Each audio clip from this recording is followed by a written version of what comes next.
And then actually, Pip says, and I've looked at this comment probably 4 or 5 times now, and I don't know how much to talk about this.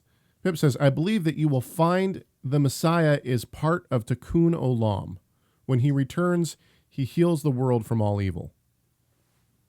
No, he's not part of Tikkun Olam. Right. That's what I was getting hung up on. Tikkun Olam is not a biblical concept. That is a Kabbalistic concept. And to try to say, yeah, I can describe Yeshua in Kabbalistic terms, that's playing with strange fire. Right. Exactly. Yeah. Tikkun Olam is a later rabbinic idea that by the Middle Ages becomes highly charged with Kabbalistic meaning, specifically reincarnation. Right. Because the thought is no one can keep every commandment in one lifetime. Everybody, so they agree, there's an agreement that all have sinned and fall short. So what do they say? Well, what happens is you come back again and you're given an opportunity, and the commandments that you kept in the previous lifetime, you've already kept.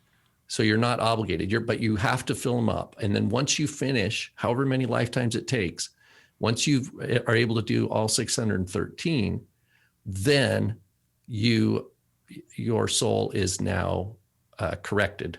You have done tikkun on your own soul. Yeah, but Paul asks, what is Tikkun Olam? You want to take that? Oh, well, it's just, it means repair of the world. Right. And so what you see in the more liberal, like Reform Judaism, and more like, what do you call popular Jewish culture, Tikkun Olam is like, oh, you it's like karma. It's like, oh, right. You do good, pay for the guy's drink behind you at the coffee shop. You're repairing just sowing the world. Seeds what you're doing is you're replacing all the ugly things in the world with little good deeds and things like that. And they call that Tikkun Olam. Or they'll call it's a mitzvah. But what happens is those things, even that are the use of the word mitzvah in popular Jewish terms today, it's not a commandment. It's just like a feel-good thing. Right. It's like, oh, it's a mitzvah. Well, all of Tikkun Olam, and I've done a complete series on Kabbalah. You can find it actually on our YouTube channel. So go down to teachings, and then there's a 2-part series on Kabbalah. And I talk about all of this. I talk about Tikkun Olam. I talk about the Ein Sof and all this. It ultimately comes from Eastern mysticism and Eastern religions. And basically, Rob's completely right. The idea of reincarnation and the idea of karma all gets transferred in word to something else.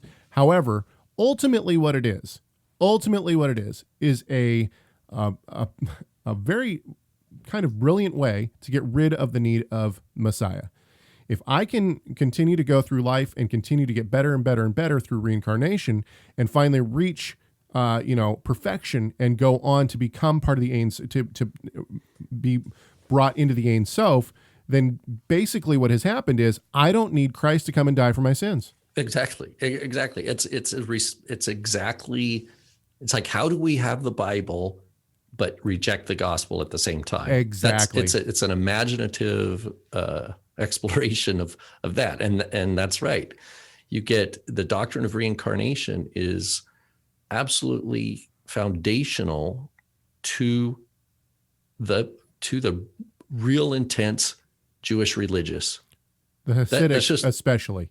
It's just the way it is. The Hasidic Jews specifically are completely wrapped up in, and we'll go one step farther. I know that we're off on a major rabbit trail, but that's fine.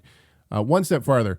Within Hasidic Judaism, the reason that the Hasids are the Hasids is because they believe in what's called the Tzaddik. Each faction or each sect of Hasidic Judaism has a Tzaddik. The Tzaddik, the righteous one, is a person who has reincarnated enough times, and they're one step away from being brought back into the heaven, into the Godhead, as it were, in perfection.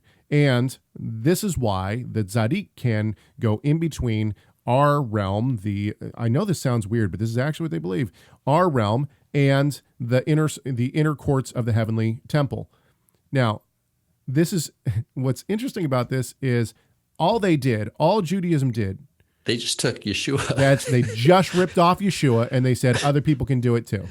And then they incorporated it with reincarnation. And so when you look at all these messianics and all these Hebrew rooters and whatnot who are getting really bedazzled by Hasidic Judaism. Oh, let's all wear black. Let's wear peyote and all this kind of stuff. And I fell into this, by the way.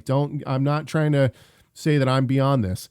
When we see this, what has happened is these people have either not understood or they are willing to give up on the truth of the gospel for a man-made, Satan-made religion. Thank you so much for watching this video. Tell us your thoughts on this subject by leaving a comment in the comment section. Make sure you like, share, subscribe, and enable those notifications. And we'll see you in the next video.